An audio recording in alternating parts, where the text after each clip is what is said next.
lan panjenengan sedaya dipun takdiraken kaliyan Allah saged miwiti malih pengawasan rutin hidayah ingkang dilaksanakan setiap malam Sabtu Legi sakpadane dalem lan panjenengan sekores bahkan iki rada suwe sekorese 3 bulan 3 bulan lebih maka bulan sadurunge Ramadan mestine penutupan boten saged dugi terus posoan Syawal impun Dzulqa'dah. Nah, ini 3 bulan setahun ini kukur 12.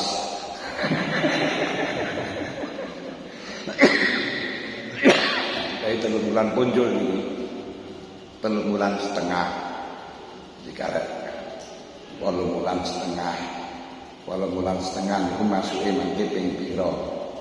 Nanti jangan tanyakan setahun kok oleh sakmono tapi hanya berapa pertemuan mboten mawon. Alhamdulillah tasik dipun paringi kali Gusti Allah takdiraken terusaken sakpadane kula lan panjenengan nyeter atau ngeces badan kula lan panjenengan dengan cara nglakoni poso wonten bulan suci Ramadan sehingga harapane kerek-kerek lan teyeng-teyeng yang mengakibatkan kula lan panjenengan kandel sing ngakibataken kula lan panjenengan seret oleh mlaku dhateng ibadah niki saged bersih saged ricik sehingga kula lan panjenengan benar-benar kembali kepada fitrahnya manusia sebagaimana yang diceritakan di dalam agama yaitu Idul Fitri. Idul Fitri yaitu kembali kepada fitrah. Apa fitrah manusia? Fitrah manusia itu adalah amrun robbaniyun,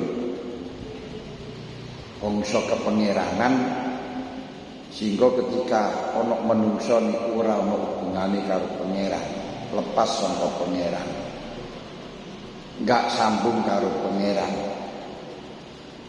melanggar perintah pangeran, melanggar larangan pangeran, ini berarti sudah keluar saka fitrahnya manusia.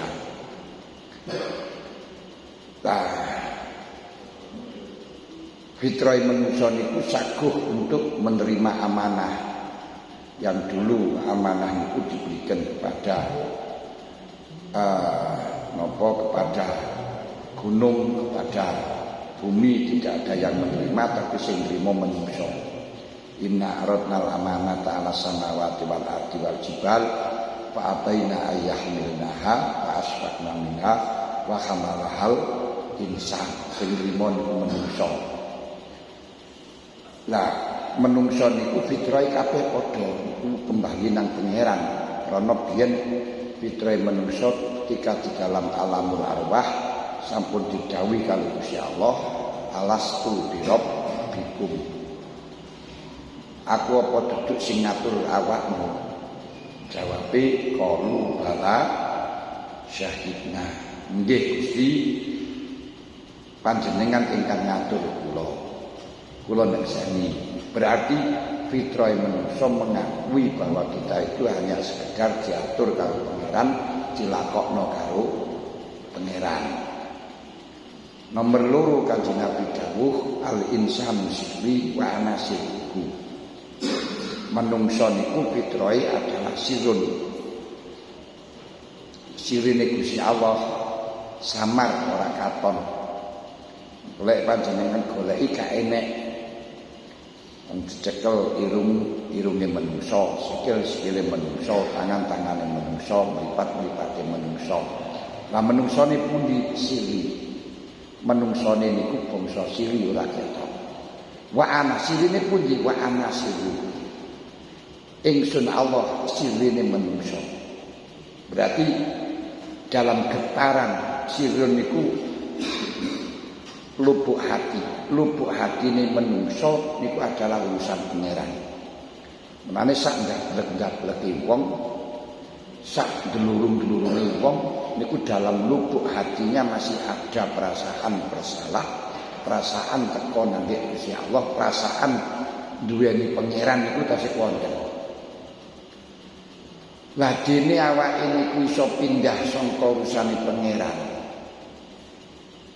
Malaysia dadi Yahudi, iso dadi Nasrani, iso dadi Majusi, iso dadi Wasani, bahkan dari orang Islam ana sing dadi Nahdiyin, Muhammadiyin, Syi'iyin, Khawarijiyin, Mu'taziliyin dan lain sebagainya. Ini sudah keluar dari fitrah yang disebabkan pengaruh sangka barang-barang sing jaba niku rupane wong tuwa. Krana niku Kanjeng Nabi dawuh, kullu mauludin yuladu al fitrah. Sakjane bayi kula lan panjenengan cocok kabeh iku tasih ori. Tasih ori saking orisinil. Dene iku tasih sesuai kali fitrah manungsa amrun robbani rahasiane Gusti Allah. Sik rahasiane Gusti Allah.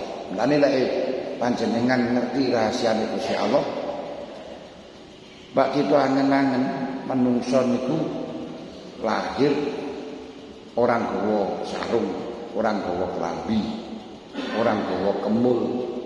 Tapi kenyataane baru lahir wis disediani klambi, wis disediani kemul, wis disediani sembarang barang. Baru lahir ora doyan sego, ora doyan teh, ora doyan sambel, tapi Allah Ta'ala langsung gawani panganane, mencukupi panganane nggih niku. Jikean wong tuane diwenehi kates kalih, remos kalih sing isine kebel. Niki fitrah manungsa teng mriku. Termasuk manungsa ora iso ngadeg, ora iso obah, ora kaya dene pitik begitu manak langsung iso mlaku. Lha mergo apa? Insyaallah dadekno wong tuane iso gendong. Lah lek pitik mboke ora iso gendong akhire iso mlaku. Iso mlaku, wedhus mboke ora iso gandong langsung iso mlaku. Niki fitrah manungsa. Jadi asline masih dalam fitrah niku, mboten ngerti, mboten dadi Yahudi, mboten dadi Nasrani. Tapi setelahnya gede dipengaruhi karo wong tuwa, krana wong tuwane Yahudi malah dadi Yahudi, wong tuwane Nasrani malah Nasrani, wong tuwane Majusi malah Majusi. Mbane dawuh Kanjeng Nabi, fa abawahu hawidanihi wa yunasiranihi wa yumajjisa niki. Dalam Idul Fitri riyaya niki coba kula lan panjenengan harus kembali ke fitrahnya, ojo karena orang tua. Nah, mulane Imam Ghazali golek fitrah awake dhewe niku sampai mengorbankan waktu 6 bulan. Jika ingin golek fitrah awake. Kalau Yahudi jadi Yahudi, wong ana wong kabeh jarani fitrah atau jadi Yahudi mergo bapak mboke, iso Nasrani bapak mboke, jadi Islam mergo bapak mboke. Lalu aku iki Islamku iki apa sesuai dengan fitrah apa ora? Apa krana katut wong tuwa, apa asli fitrahku? Imam Ghazali kepengin goleki teng mriku. Padahal beliau itu sudah ngalim di dalam masalah kitab fikih, sudah ngalim dalam kitab ilmu kalam, ilmu falsafah sampai usulul fikih. Kitab fikih mawon sampai sampun nulis kitab kitab wasit yang disarai oleh Imam Nawawi di dalam usul fikih, kitab Mustasfa, tapi belum sampai dalam kitab Ihya Ulumuddin, durung nyusun tasawuf. Tasawuf sih ketemu fitrah ini dulu, terus beliau nyusun kitab tasawuf. Kenapa? Karena setelahnya beliau goleki fitrah, tentunya orang itu mencari fitrahnya harus mengerti hakikatun nafs, hakikatnya dirinya. Hakikatnya manusia itu apa? Hakikatnya.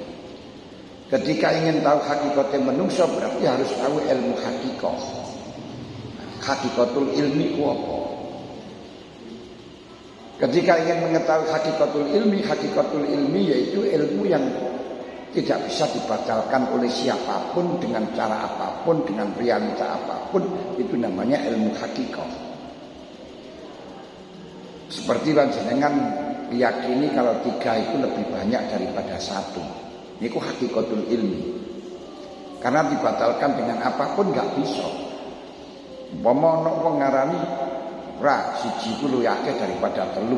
Kok iso? Iki tongkatku siji sudah di 10. Walaupun ada orang memberikan bukti semacam itu, panjenengan tidak akan berubah mengatakan 3 lebih banyak daripada 1. Paling-paling hanya mengatakan kowe ya pinter, tongkat siji sudah di 10, paling ngono tok. Nah, setelahnya mengetahui semacam itu, akhirnya Imam Ghazali merasa bahwa ilmu yang saya cari, ilmu yang saya goleki, ilmu yang saya dapat sekarang ini, bertahun-tahun ini, belum ada yang ilmu hakikat. Karena apa? Ilmu usul fikih bisa dibatalkan, fikih bisa dibatalkan, ilmu kalam bisa dibatalkan, ilmu falsafah bisa dibatalkan. Ilmu fikih misalnya, Imam Syafi'i mengatakan bahwa asu itu najis mughalladzah, yang cara penyuciannya harus dibasuh dengan 7 kali. Salah satunya dengan debu. Arti harus dibasuh kali 7, salah satunya dengan debu. Dasar hadisnya ila walawal kalbu fina yakatikum wal yansil husab amaratin ihdahuna bidurok. Kepel pas. Tapi ketemu kali Imam Malik malah dibatalkan. Imam Malik ora enek sing ngarani gak bener kalau dikatakan asu itu najis mughalladzah. Kata najis itu adalah ta'abudi, tidak bisa dengan istihad. Najis itu adalah dogmatif. Berarti harus ada ketentuan memang dari Quran atau hadis yang menjelaskan najis. Sementara asu itu tidak pernah dijelaskan di dalam Al-Quran najis, di dalam hadis najis. Iku Kanjeng Nabi merintah membasuh. Kanjeng Nabi kan hanya merintah membasuh ping 7 salah satunya dengan debu, tapi Kanjeng Nabi gak pernah merintah ngarani najis. Jangan kau vonis kalau perkara yang wajib dibasuh itu najis. Kenyataannya wudu niku lek kowe arep salat mari kentut rukun wudu. Idza kuntum ila sholati faghsilu wujuhakum wa aydiyakum ilal marafiq wamsahu bi ru'usikum wa arjulikum ilal ka'bayn. Apa ya terus anggota mungkin wajib dibasuh berarti najis? Ini kan juga. Kalau kamu setelahnya kumpul karo istrinya rata kerabu sholat wa antum sukara hatta ta'lamu taqulu bala junuban ila sabil sabilin hatta tagtasilu. Ini apa? Terus badanmu mulai mani kumpul itu najis.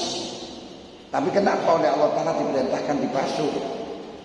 Anane Gusti Allah merintah membasuh niku dogmatif ta'abudi. Jadi urusan basuh tetap, tapi najisnya jangan gegabah. Lho niki kena dibatalkan. Kelam napa mawon? Dalam fikih kita diantarane wong perempuan yang dalam keadaan haid sudah mampet durung ngadus gak kena dikumpuli. Wayak rumu bil haid samaniyatu asya termasuk al-tamattu al-istimta' baina surah wa karena dawuh Allah wala taqrabus wala taqrabuhunna hatta yadhurna fa idza tatahharna fa'tuhunna min haitsu amarakumullah. Ojo cedhaki wong wedok ketika dalam haid ya saluna kanil makhil kul wa'adha karena reget. Pak tazmin safil makhil wala taqrabuhunna le waktu haid ojo cedhaki sampai mampet. Nek ngono tok sampai mampet. Fa iza tatahharna fa'tuhunna min haitsu amarakumullah lek wis suci, lek wis adus garapen sebagaimana yang telah diperintahno Gusti Allah. Ini cara Imam Syafi'i berarti lek durung adus gak oleh.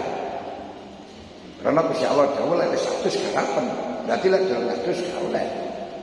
Nah, lek cara Abu Hanifah lah padha kowe ngarani gak oleh. Gusti Allah kemerintahno lek wis adus garapen tapi gak pernah ngarani lek durung adus gak oleh, Cok. Langsung kowe gampang cukup kesimpulan ngono ta. Nah, Sehingga setiap ayat-ayat yang menunjukkan sifat, menunjukkan istisna, menunjukkan syarat, ini kalau menurut Imam Syafi'i bisa digunakan mencari mafhum, tapi cara Hanafi nggak bisa mafhum. Kalau di situ dikatakan wa yunazzilu minas samaa'i ma'an liyutahhirakum bih. Allah nurunno banyu niki kanggo sesuci. Berarti sesuci tidak bisa dengan selain air. Makanya dalam fakihnya Imam Syafi'i dikatakan la yuzilun najasata wa la yarfa'ul hadas illa ma'un mutlak. Kita pundi mawon langsung tegas ora iso ngilangno najis, ora iso ngilangno hadas kejaba banyu mutlak. Itu Imam Syafi'i, tapi kabeh sampean golekno kitab sak trek selama kitab Imam Syafi'i ya ngono kabeh. Tapi cara Hanifah ora ngono. Kok kowe ngarani kudu karo banyu ku nak. Lha iku Gusti Allah nurunke banyu untuk sesuci iya. Banyu itu untuk sesuci, tapi Gusti Allah kan enggak ngarani lek sesuci harus dengan banyu. Najis itu kok paling penting wis ilang. Barang ilang najise, ilang baune, ilang rasane kan ya wis kok suci to musrane najise. Bah iku dibakar, dipanggang, dipanasno srengenge keneh. Iku cara Imam Syafi'i Abu Hanifah. Nah, mulane kasur barang kok dipepe wis ora nek baune, warnane, rasane ya suci cara Abu Hanifah. Nek cara Imam Syafi'i ngurung diwaso karo banyu najis. Dan di najis ya najis hukmi. Ngono hukume. Mulane akhire ono najis ainiyah, ono najis hukminya. Dibakar enggak bisa. Nah, merono alat suci itu hanya air. Cara Abu Hanifah ya ora termasuk alat mensucikan itu tidak hanya dengan air saja, tapi juga bisa disucikan dengan api, karena terbukti api itu bisa mensucikan dosa. Nyatane wong sing akeh dosane setelah diobong nggih geni terus entek lebokno surga. Seperti dawuh Kanjeng Nabi, yakhruju minan nar man kana fi qalbihi dzarratun minal iman. Wong sing selamat di dalam hatine ana satu butir iman, sekalipun dosane sak pirang-pirang niku ya panggah mlebu swarga. Lah sedangkan dosa niku diilangi dhisik, dibakar dhisik karo api. Mulane cara Abu Hanifah salah satu alat untuk menghilangkan kotoran itu adalah dibakar. Kenyataannya panjenengan gayang-gayangan kaya dibakar ya hilang dayane. Awake mawon nek waktu kena kolesterol, darah tinggi, kayak asam urat, niku iso hilang ya dibakar. Ajal panjenengan kerubutan terus bareng ngono api-api sampai itu keringete hilang tenan gogrok mungkin ya. Lah nggih, api niku termasuk salah satu untuk menghilangkan najis, menghilangkan kotoran cara Abu Hanifah. Kesimpulannya, kitab fikih apapun itu masih bisa dibatalkan, masih bisa dibikin ragu. Usul fikih bisa dibikin ragu. Ilmu yang selama ini tidak bisa dibatalkan, jadi itu ilmu sing rasa, perasaan ini gak bisa dibatalkan. Yaitu ilmu yang diserap dengan panca indera, kata Imam Ghazali. Akhirnya Imam Ghazali ingin mencari ilmu yang ilmu hakikat tersebut sampai menghabiskan 6 bulan. Niku selalu perang antara keimanan dan nafsu. Kan iman memerintahkan budal oleh ilmu, karena waktunya sudah pendek, yang kamu cari masih panjang.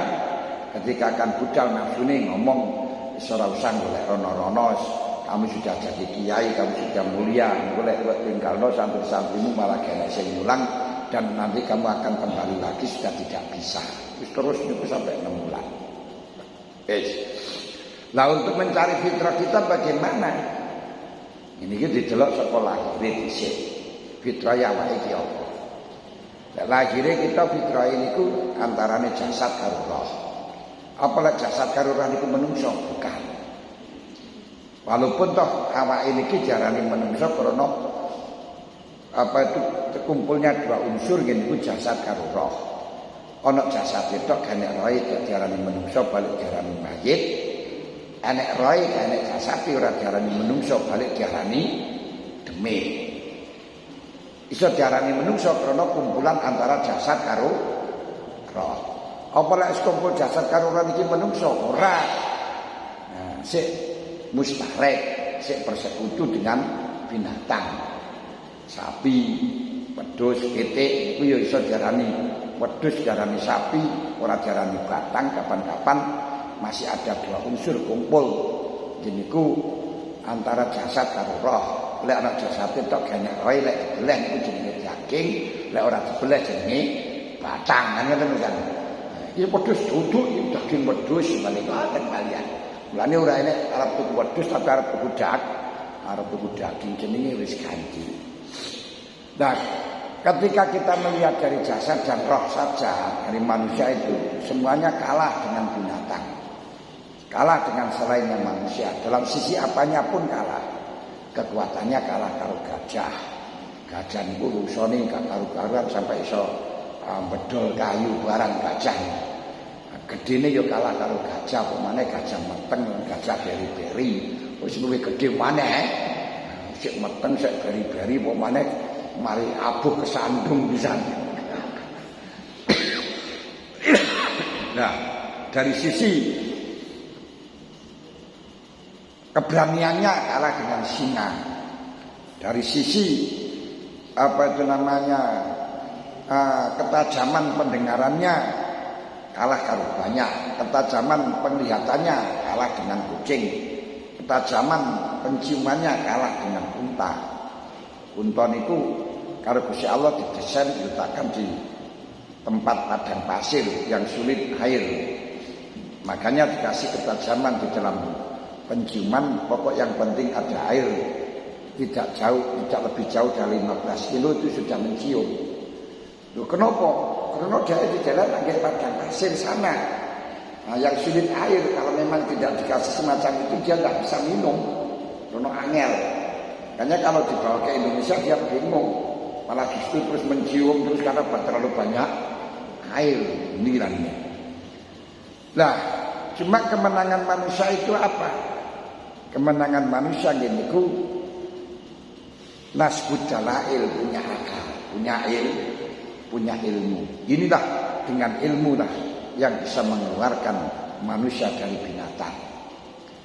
Tapi punya ilmu kalau memang tidak diamalkan, ini tidak bisa keluar dari binatang pula. Walaupun punya ilmu malah justru lebih menyesatkan.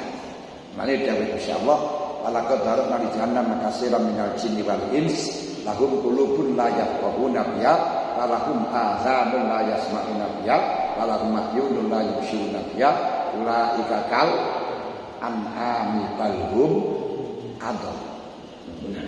Balhum adall berarti duwe ilmu gak diamalno sik tingkatane padha karo binatang, bahkan lebih menyesatkan. Berarti bagaimana menungso keluar contoh sifat binatang dengan punya sifat kekhususiatan, yaitu duwe ilmu lan mengamalkan. Lalu lek Gusti menungso terus mualim terus juga ngamal ahli ibadah niku apa ya terus itu menjadi fitrahnya manusia? Oh, bukan. Nah, lek iso kaya ngono sik padha karo iblis. Lho kok iso padha karo iblis? Lho iblis itu ngalim.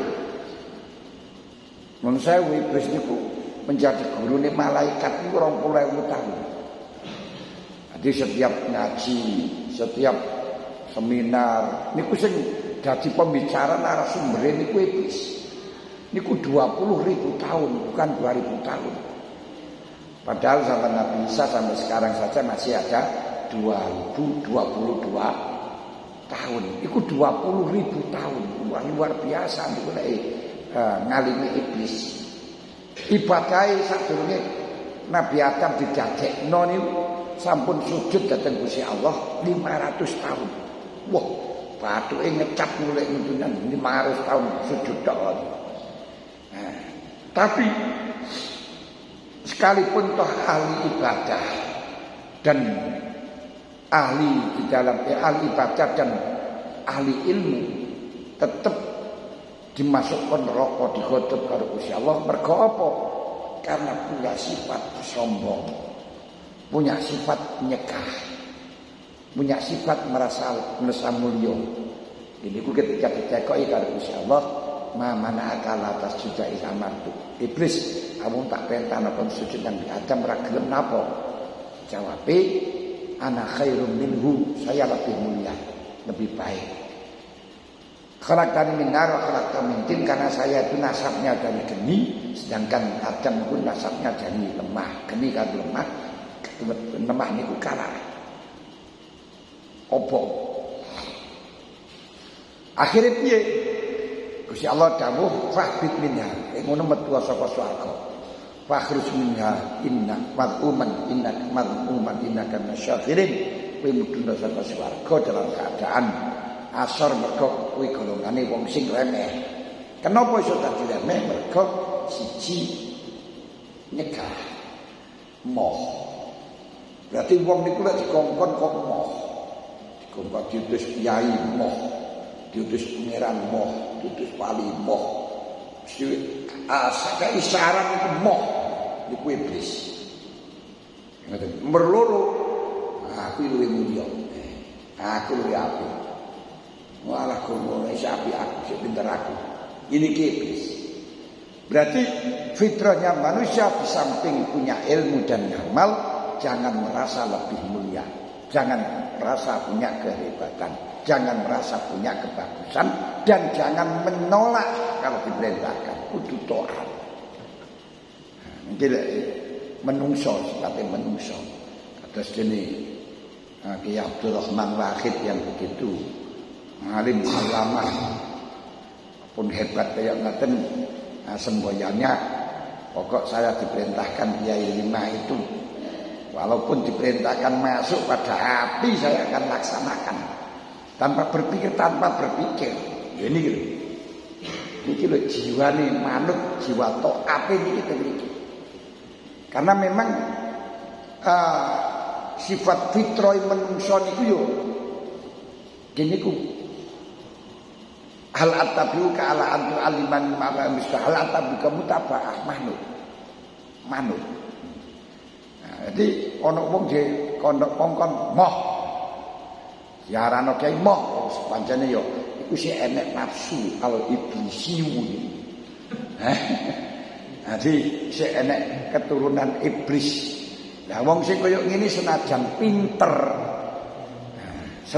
pinter dan ahli ibadah karena merasa baik, karena gampang emoh. Ini ku aba wastakbar wa kana minal kafirin. Aba moh.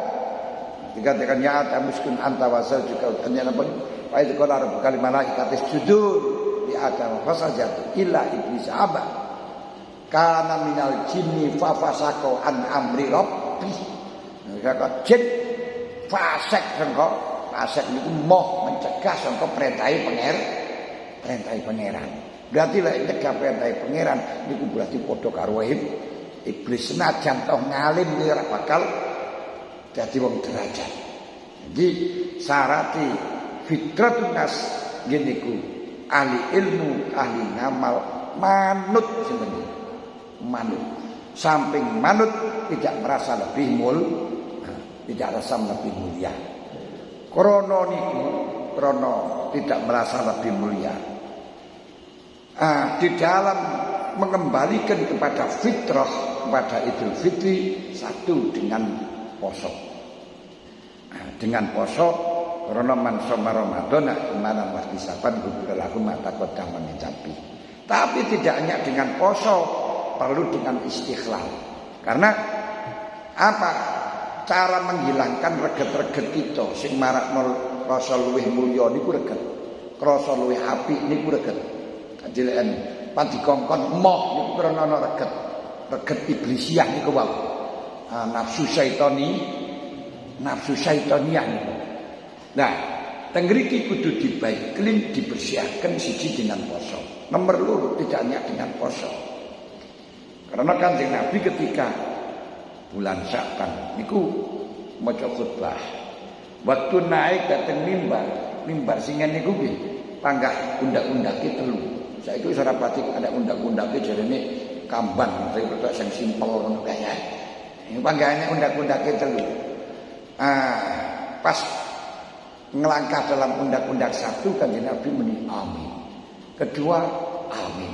Ketiga amin. Akhirnya sakbadane khutbah dipun tangleti kali sahabat. Loh, panjenengan kala wahyu niku munggah kok amin. Amin. Amin pun napa? Jawabe ketika kemundak pertama ditekani malaikat Jibril. Malaikat Jibril dawuh man adroka Ramadana falam yufar lahu abadahullah. Niki satu riwayat. Ana sing riwayat khasira umruun. Khasira umruun adroka Ramadan falam yufar lahu. Dan terus wonten sing anu niku mboten khasira napa jenenge khasira abdun adroka Ramadan falam yufar lahu. Nek ana nemoni Ramadan kok ora oleh pangapura berarti wong tuna, wong gagal, wong sing ora oleh pangapura berarti gak iso balik nang fitrah.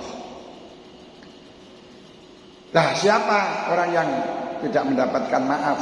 Ini ku yo ditekani Ramadan kur omongane tok marhaban ya Ramadan, marhaban ya Ramadan, setelahnya teko temenanan ditinggal turu.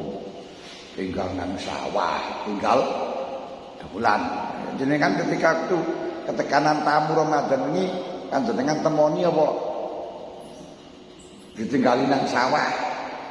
Apa ditinggali turu, ha? Ngono berarti khasira. Wis. Nomor 3, man adraka walidayhi aw akadahuma falam yudkhilal jannah. Abadahullah. Ono wong akan dilaknat karo Gusti Allah. Ketika menemukan dua orang tua atau salah satunya kok ora iso marakno mlebu swarga. Ini. Mulane aja pisan-pisan kula lan panjenengan setelahnya poso Ramadan terus mari ngono ora hormat nang wong tuwa, ora manut nang wong tuwa, sing manut karo wong tuwa. Aja pisan-pisan nglarakno atine wong tuwa. Kita sumerep ceritane Alqamah sing ahli poso, ahli tahajud, ahli sedekah hanya gara-gara nglarakno atine mboke. Ini Umi Alqamah akhirnya ditalkin dan muni la ilaha illallah mboten saged. Lho ten niku. Lah niki sarana untuk mendapatkan maaf di antaranya niku nang wong tuwa, bagus nang wong tuwa. Nomor 3 di dalam memberi maaf, carane kita mendapatkan ampunan dari Allah Ta'ala yaitu memberi ampun kepada Allah Ta'ala. Memberi ampun kepada orang lain, memberi ampun kepada orang yang bersalah. Niki salah satu metode untuk mendapatkan ampunan dari Allah. Ini Abu Bakar radhiyallahu anhu seorang sahabat yang bertanggung jawab memberikan nafkah kepada dulure adik misanane. Ini ku jenenge Mistah. Mistah niku melarat, tapi kebutuhan apapun itu dicukupi karo Abu Bakar dalam rangka mengamalkan dawuh Allah wa itaizil qurba. Lah kok dikekeki nafkah ngono iku lho. Pas ada kasus Dewi Aisyah digosipno dengan berita hoax selingkuh dengan Sofwan. Akhirnya piye? Woniku berita niku pun tersebar di mana-mana, terekspos kemana-mana, sementara Rasulullah keluargane Abu Bakar gak dengar. Tahu-taunya karwane Abu Bakar akan ke tempat Pak mandi bersama dengan Ibu Mistah dikandani lek Ibu iku dikandani Mistah. Wah, Abu Bakar marah nek karuan. Demi Allah ora kate bantu dateng Mistah diwene-wene lah kok diwenehi ati rokok ngrokok rempel. Wong ditolong-tolong kok malah arep mentung. Gak perasaan belas. Ketika Abu Bakar marah kayak ngoten Kanjeng Nabi dibel karo Gusti Allah di Mistah. Nah, didhawuhi wala yaqtali ulul fadli minkum wasati ayyutu ulul qurba wal masakin wal muhajirin nabi sabilillah. Ala ajruna ayyaghfirallahu lakum wallahu ghafurur rahim. Awak ojo pisan-pisan wong sing duwe kecukupan. Wong duwe keistimewaan, wong duwe turahan, berjanji tidak memberi nafkah, tidak membantu kepada wong miskin, kepada wong sing ahli jihad, wal muhajirin fisabilillah, dan orang yang hijrah kepada Allah. Ala tuhibbuna ayyaghfirallahu lakum. Apa ora kepengin oleh sepuro sapa Gusti Allah. Abu Bakar lemes. Atine begitu mendengarkan ayat niku langsung cancut tali wondo tangi dengan mengatakan wallahu yuhibbu ayyaghfirallahu lana. Aku kepingin oleh pangapura saka Gusti Allah. Akhire njaluk sepuro nang Mistah walaupun dalam keadaan sing bener niku Abu Bakar tetep njaluk sepuro rumangsa kalau salah. Mulane terus dilaksanakan dengan halal bihalal niku kon rumangsa salah. Alhamdulillah, terus ana rumangsa salah, wong niku nek wis rumangsa salah akhire dadi lontong, dadi kupat. Niki diraya-raya kupat umuriyong ngaku lepat. Wong niku nek wis ngaku lepat akhire lontong olone kotor.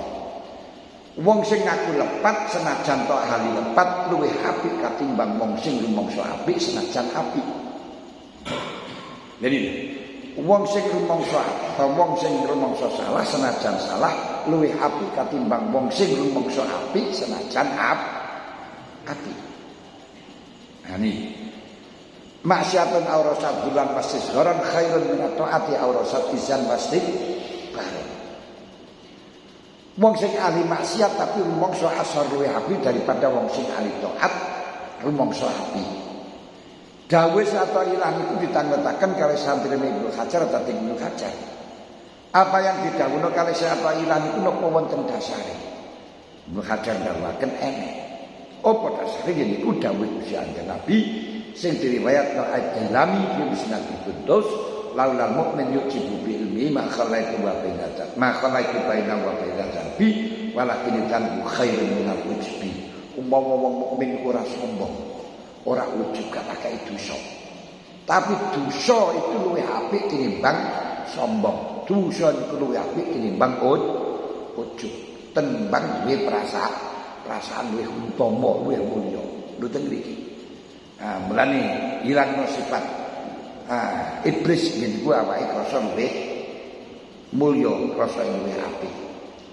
Kapan kula lan panjenengan gelem rumangsa salah senajan to salahe sak pira akan diampuni oleh Allah.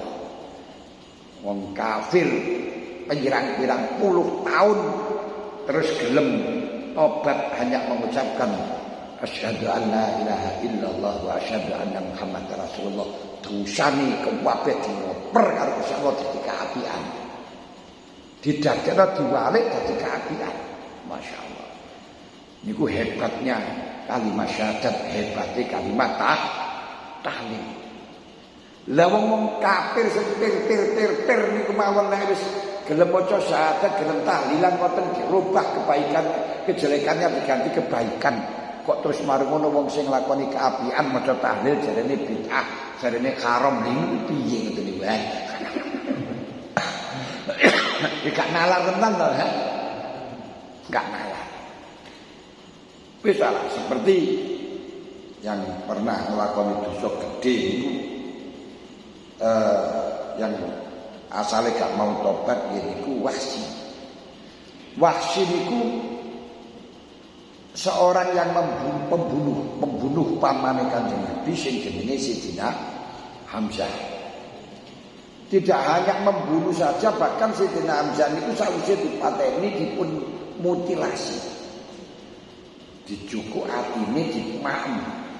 Kenapa? Karena ingin tahu. Kok iso ana wong kendele kawan iki opo to atine. Niku jan hebat cara anu dosane wis gak karuan. Setelahnya ini ternyata setelah Rasulullah hijrah datang Madinah, niku terbuka atine Wahsy, seorang pembunuh nih, wis kafir, bunuh sing dipateni ini pamane Kanjeng Nabi. Terus kirim surat ke Kanjeng Nabi. Ya Muhammadu, uridu an muslimah walakin mana'ani ayatun min ayatillah kan unsilat ilaih. Wa walladzina la yakuna ma Allah ila akhir wa la yakuluna nafsa la haram Allah illa bil haqq wa la yaznun wa may yaf'al dzalika yalqa asama. Muhammad, saya mengendaki masuk Islam Muhammad. Aku kepingin masuk Islam. Ini padahal kaya rata-rata ngeten iki pegele niku Kanjeng Nabi gak karo-karuan, tapi Kanjeng Nabi enggak bisa. Karena bukan urusan pribadi pegele. Nah, urusan pribadi gane apa-apa. Wayak wanidan bina kana min haqqi wa sababi. Ketika Wahsy ngoten niku terus dijawab karo kene. Apa sing yakin gak ngreno? Niku. Ibadur Rahman sing ahli surga niku sing layakuna ma Allah ila akhir. Gak pernah nyembah selain Gusti Allah. Wala yaqtuluna nafsan allati harrama illa bil haqq, tidak pernah membunuh orang tanpa hak. Wala yaznun, dan tidak pernah zina.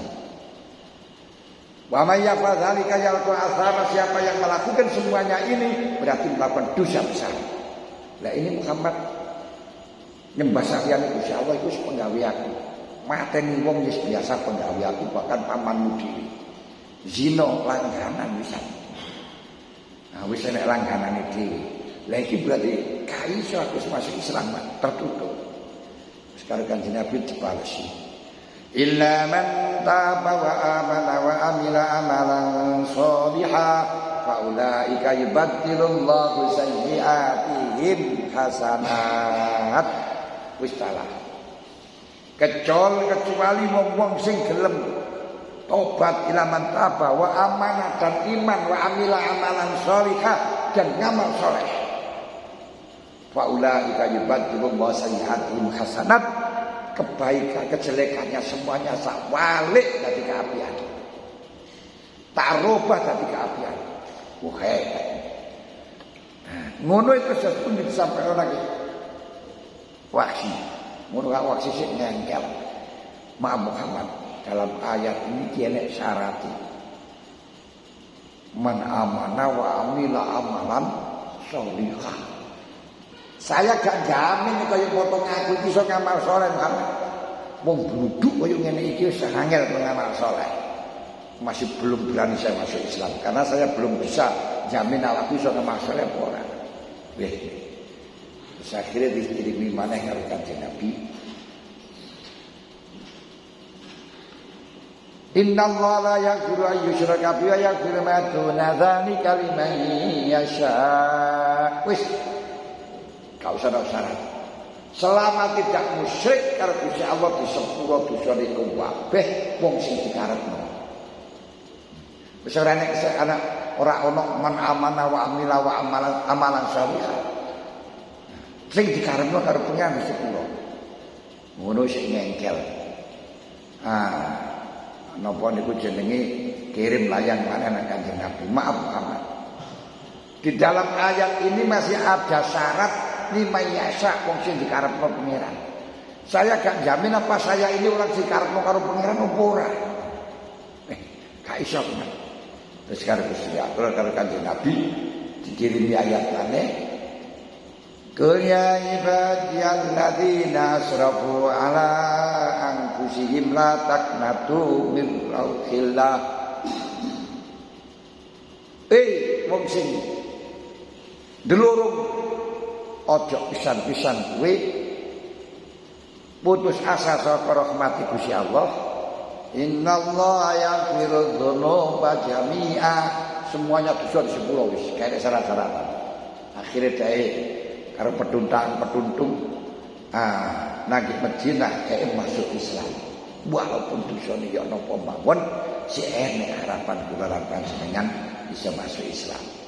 Wis niki cara wis kaya ngeten niki untuk menghilangkan kotoran-kotoran reget-reget kula lan panjenengan nggih niku dengan cara minta halal kepada orang yang kita salahi dan kita memberi ampun kepada orang yang bersalah kepada kita sehingga kita menjadi kupat, jadi kupat jadi lontong.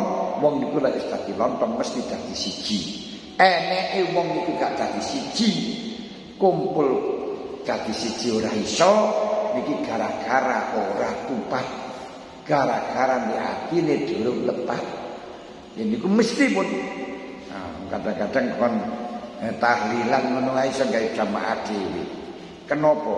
Karena awake gak didadekno imam. Ya ne. Lah kadang-kadang imam niku wis ora trimo iki berarti ana atine ora ana di dalam hatine niku ana gurung lontong. Gurung lontong niku sing durung kotong lontong olone kotong, durung kotong. Mulane gak iso kumpul. Setiap wong salah gak iso kumpul. Saniki lek gak percaya panjenengan delok wong sing biasa salah ngoten niku terus undangan campur karo kiai-kiai gak iso kumpul. Mbak kiai ora iso kumpul. Wong sing duwe utang ten mawon ketemu karo sing utangi senajan gak ditagih niku ora wani kumpul. Teko ora gelem. Mergo apa duwe salah, durung potong. Tapi ketika yang dipotong tidak ada kesalahan apapun, kumpul karo sapa wae bebas penak. Mulane lek kula lan panjenengan wis gelem saling menyang rumangsa salah panjenengan sepura niku dadi kupat akhir dadi lontong. Lek wis dadi lontong aja diudari hanya gara-gara beda politik, gara-gara beda partai, gara-gara beda caleg DPR-nya, calon legislatifnya. Gara-gara diwenehi duit 50.000, aja sampai eman-eman. Wong kadang-kadang gara-gara partai ngono terus barono nggih masjid maneh. Astagfirullahaladzim, aja pisan-pisan. Niki penting. Niki dalam masalah halal bihalal. Cara untuk menghilangkan dosa supaya awake balik nang